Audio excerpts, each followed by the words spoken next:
right, welcome to the Unbroken Ground, Season 2, Episode 41, known for Part 2. So if you did not listen to the Part 1, that's okay. You won't actually miss out on much. I don't think, you miss out on getting to hear me talk about God and Jesus and things, and so you're missing out on that, but it's not a requirement that you listen to that one first. You can listen to this one second. For the most part, you won't be lost. As always, thank you guys for listening. You can find any updates I have or any things going on at Facebook/The Unbroken Ground. You can find me at email theunbrokenground@gmail.com. I'm not very much on socials, but I do have Instagram, Threads, and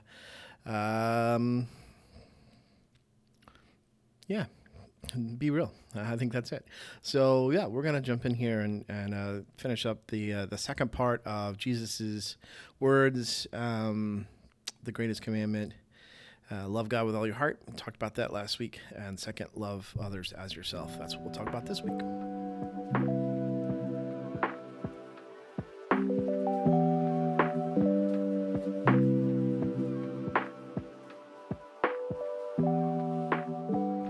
So I think one of the side effects that happens if you do the first part of when Jesus talks about what are the greatest commands, when you do the first part of that, one of the side effects is that if you truly love God and you love Him with all that you have and all your strength, all your mind, and your soul, what happens is that you want to become more and more like God. That's what happens when we spend time with people, is that we become more and more like them.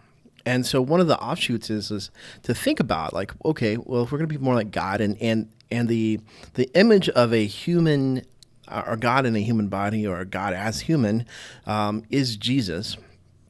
Like, that's the representation that we have. Like, if you read through John, or if you read First John, or we have this idea, we get this idea there that Jesus is God in man form, or what it would look like if God was a human, had a human body, and walked the earth. It was in that representation that what we've seen, or who we've seen, is Jesus. And so while no one is able to see God the Father at this current time, in our current state, Moses said, "I want to see you," and God's like, if you saw my glory, it would kill you. You can see basically the trailing edge of, like, once I've passed through, you can then take a peek and you can see these things. And so we can't see God the Father because His reality imposed upon ours, for all better, for lack of a better way of phrasing that, would just totally destroy us. It would unmake us, I think.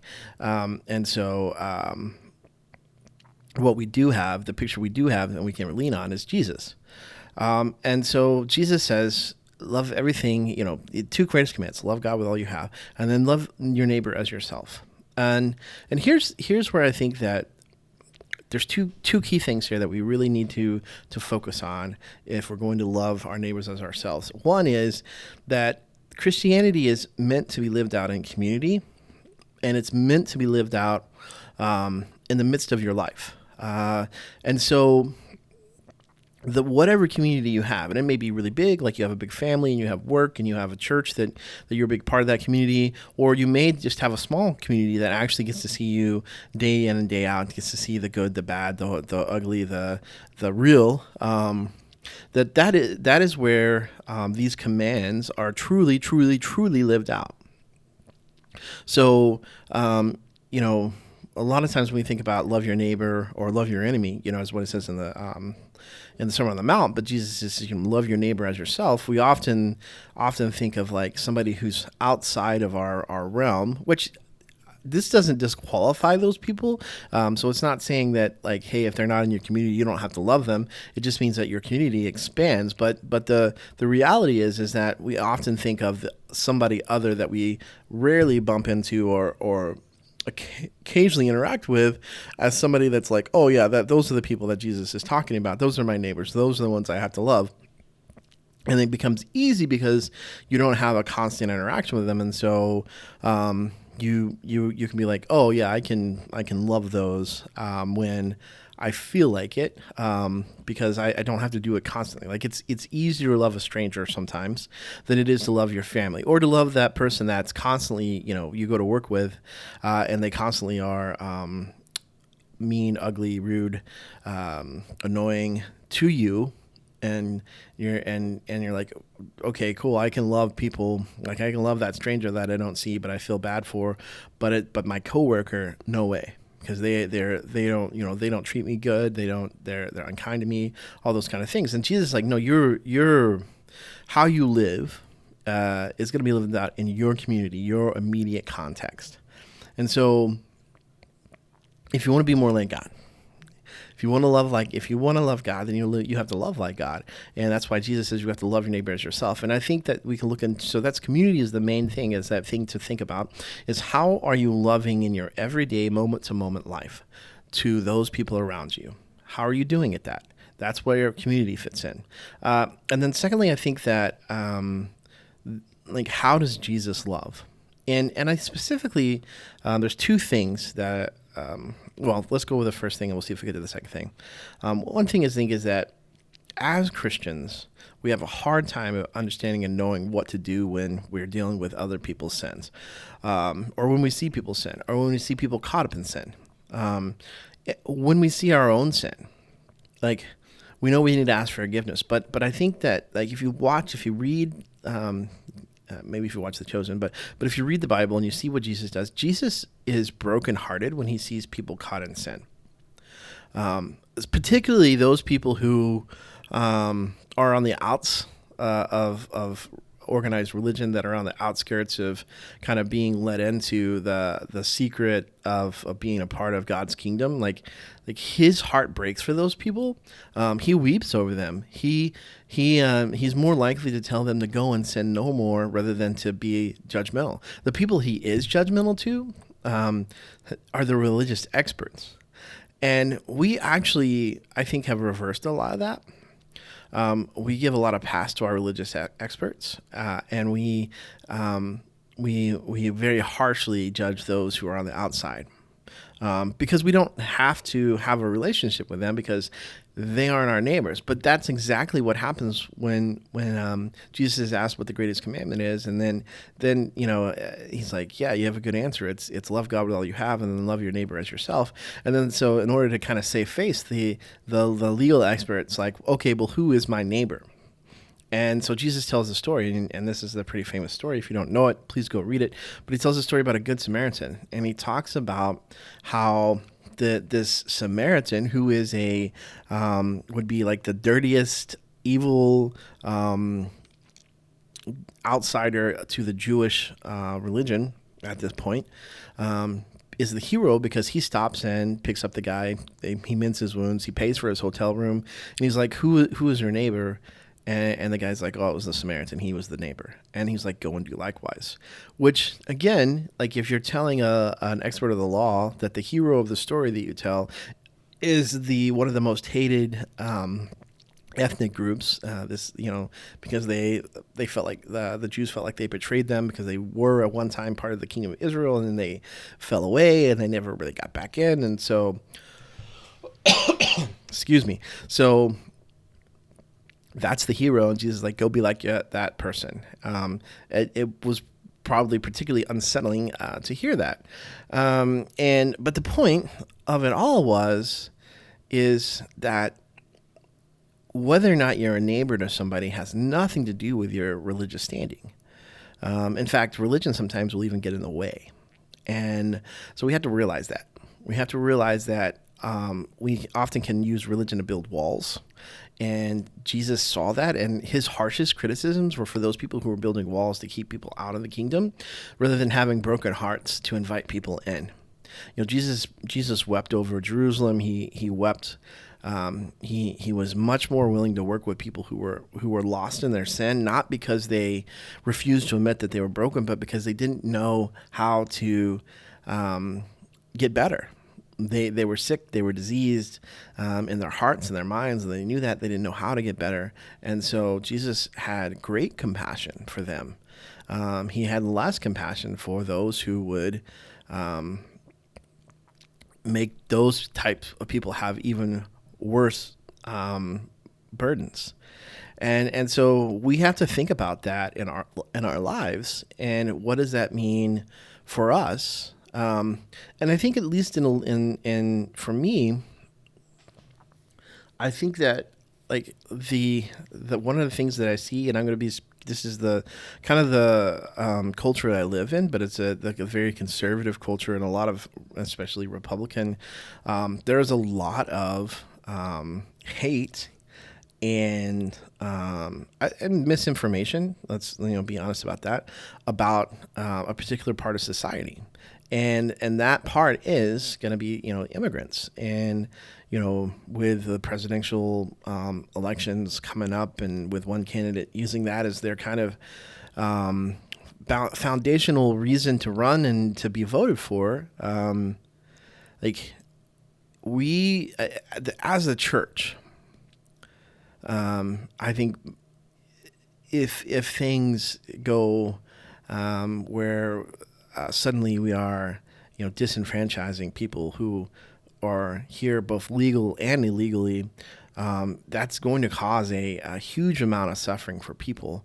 Many who are simply caught up in political machinations and are not the evil problems that they're being described as. And it's like, what are we going to do about our neighbor? And it's like, well, are they my neighbor? And I think Jesus, like, if you really stop and you pray and say, God, okay, Jesus, show me who my neighbor is. As a government, that's a totally different thing. Okay, as a government, we do have laws and we have rules, and we can make decisions about those things. But as a Christian living in the United States and having at least some say and some influence on what governments can and cannot do, or what they should and should not do, to sit idly by. And this is not something that's happening yet. I'm just saying that if it can happen, if it has happened in our past, it probably will happen again in our future. But to sit idly by while the government uses their power, their resources to oppress people, like we as Christians, we shouldn't be a part of that, and we very much shouldn't be cheering that on. And so, like, and like this idea of like, well, the government shouldn't be the ones helping out people. But the problem is that when you're right, the government shouldn't have to be responsible. It should be so much taken care of by the church that that problem doesn't exist, right?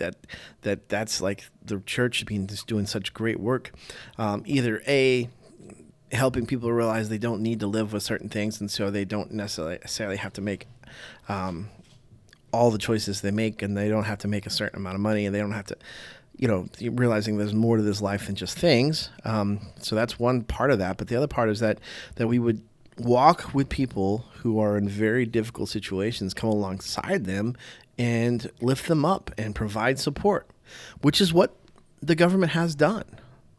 And so, like, we, very much conservatives are like, oh, we've got to, we can't be a welfare state. We can't be lifting people up. And but you have to remember that, yes, sometimes people make bad choices. Sometimes people sin. Sometimes there are messed up things. But a lot of times, a lot of situations are beyond their control. I mean, we think, and that's why, like, those people who have their lives together and everything's working so well for us, and we think we're in control.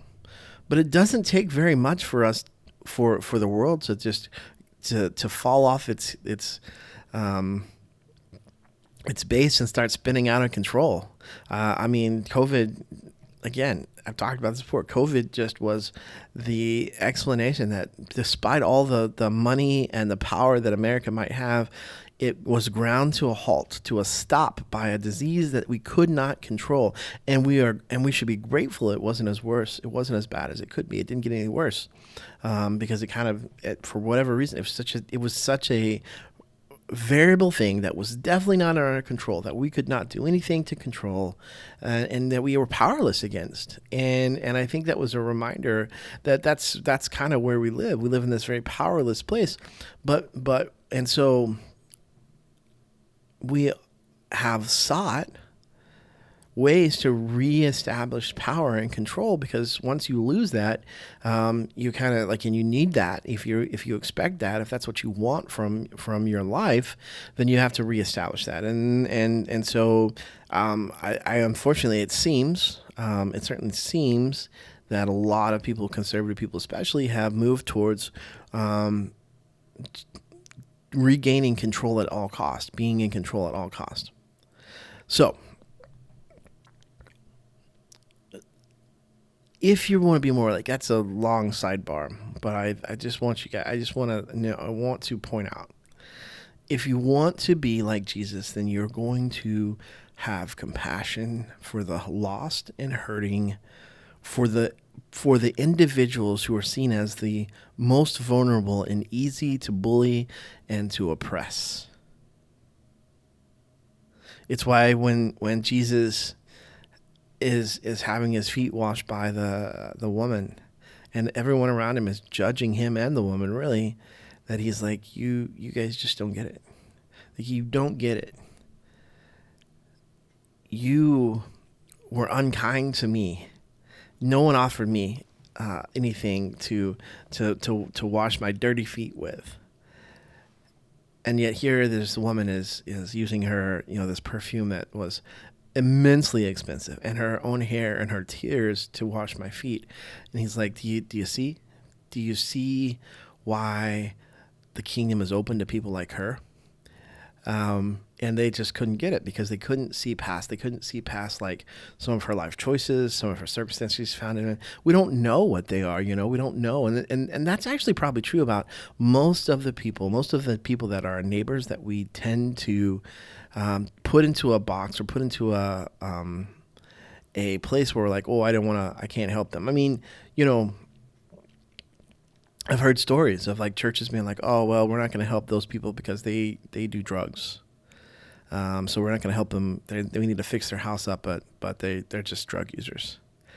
And I think that that's like, Jesus doesn't say go and love your neighbors unless they don't vote like you, unless they're an immigrant, unless they're a drug user, unless they're homosexual, unless they are liberal, or unless they believe in God. Jesus doesn't actually say that. No, Jesus says, do you live here on this earth? He's like, well, then the people around you are your neighbors. The people you come into interaction with are your neighbors. And if you come across somebody and they're beaten and bruised on the side of the road, and you have the means to help, and you don't, then you're not being neighborly. You're not being a good neighbor. You're not following the second greatest commandment, which is to love others as yourself. And I think that if at the end of the day, so this is the conclusion to part one of what we want to be known for. So the first part is, of course, obviously, we want to be known for loving God with everything that we have. And I think the second part at the end of the day is that rather than being known as like, oh, he was so knowledgeable, oh, he had such good theology, oh, he wrote such fun podcasts or books, at the end of the day, I would want to be known that guy loved his neighbor. Whoever came within my sphere of influence, my realm, my domain, my realm that I have control over, did I love those people? And did I do it well? Did I love God so much that the type of love he has for me spilled over into my life, and so that I was loving to people around me? Whether they deserved it or not. Were they my neighbor? Then did I love them? And that's what I want to be known for. Like, if you're going to be known for, there's so many things where like, oh, we've got to get this right about following Jesus. Where are we going to get this right about following Jesus? But I think that at the base level, foundational level, if you said, what do you got to get right? It's those two things. It's loving God with all your heart, mind, and soul. And second, loving your neighbor as yourself. I think that's what we should be known for. And if we're not being known for that, then I think that we need to have our hearts broken, and we need to That's what I said earlier, and I think I skipped through this a little bit, but a lot of times we don't even get heartbroken over our own sin, and so our reaction is telling, because we aren't heartbroken about our sin. We are angry and judgmental about other people's sin, not heartbroken for their lostness, not heartbroken for the death they're bringing into their lives, because we're not even heartbroken for our own. So that's the challenge. One step, our own way of loving our neighbors, is to admit our own need, our own brokenness, and then living out of that, the abundance of the good Father, the abundance of the Father who forgives, the abundance of the Father who has mercy after mercy, and to remember that everyone is on the earth struggling in the same ways, with the same temptations and the same demons that they're struggling with, both very literally and metaphysically, and their past, and and most of the times when we pass judgment on people for what they're doing or what they look like or what cause they support or how they say things, we don't even know them, and so they are in our community, but they're not part of it. They're within our sphere of influence, but we haven't welcomed them in. And that doesn't mean, you're not going to be, best friends with every person you come across, but can you have eyes that sees everyone in that way, that sees everyone as their best, that expects the best and hopes the best, and prays for the best and helps for the best? Can you do that? And because I think that's what Jesus would say. If you want to love like Jesus, here's how you do that. At least one aspect of it. Maybe it's not the only aspect, but that's the one I'm challenging you guys with this week. If you want to be known for something, may you be known for loving God with all your heart, mind, and soul, and loving others as you love yourself. It's a short one this week, guys. Hope that you have a good week, and we'll catch you next week.